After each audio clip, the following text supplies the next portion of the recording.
Band কলার cutting tips এর জন্য কলারের pasting 17 থেকে 18 ইঞ্চি লম্বা নিতে হবে। কলারের পেস্টিংটা মাঝখানে ভাঁজ দিয়ে আটকানো সাইডটা নিজের দিকে রাখতে হবে। প্রথমে লম্বার খোলা সাইডে স্কেল বসিয়ে আঁকাবাঁকা সমান করে একটা মার্জিন দিয়ে নিতে হবে। এবার আটকানো সাইড থেকে কলারের লম্বার 2 ভাগের 1 ভাগে একটা দাগ দিয়ে নিতে হবে। আজকে আমাদের কলারের লম্বা 15 ইঞ্চি, আর 15 ইঞ্চিকে 2টা ভাগে ভাগ করলে হবে 7.5 ইঞ্চি। আটকানো সাইড থেকে আমরা 7.5 ইঞ্চিতে ইঞ্চিরেপটা বসিয়ে একটা দাগ দিয়ে নেব। এবার আঁকাবাঁকা মার্জিনে কলারের মাথার দিকে ইঞ্চিরেপটা নেমে বসিয়ে 1 ইঞ্চি উপরে একটা দাগ দিয়ে নেব। এরপর আটকানো সাইড থেকে 3 থেকে 3.5 ইঞ্চিতে একটি দাগ দিয়ে নিতে হবে। এবার এই 3-3.5 ইঞ্চি দাগে স্কেলটা নেমে বসিয়ে একটি শেপ দিয়ে নিতে হবে।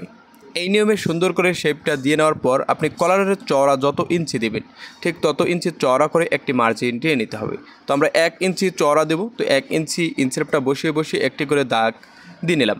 এবার এই দাগটা সুন্দর করে শেপ টেনে নিতে হবে। এই নিয়মে সুন্দর করে কলারের শেপটা তুলে নেওয়ার পর কলারের মাথার শেপটা সুন্দর করে এভাবে দিয়ে নিতে হবে। কলারের মার্জিন হয়ে গেছে, এবার আমাদের কলারের মার্জিন অনুযায়ী কাটিং করে নিতে হবে। আপনারা সবসময় পেন্সিল দিয়ে কলারের মার্জিন দেওয়ার চেষ্টা করবেন। আপনি যদি সাইন পেন দিয়ে কলারের মার্জিন দেন তাহলে কিন্তু এটা পরবর্তীতে কাপড়ে উঠে যেতে পারে। তো ভিডিওটি শেয়ার করুন। ধন্যবাদ।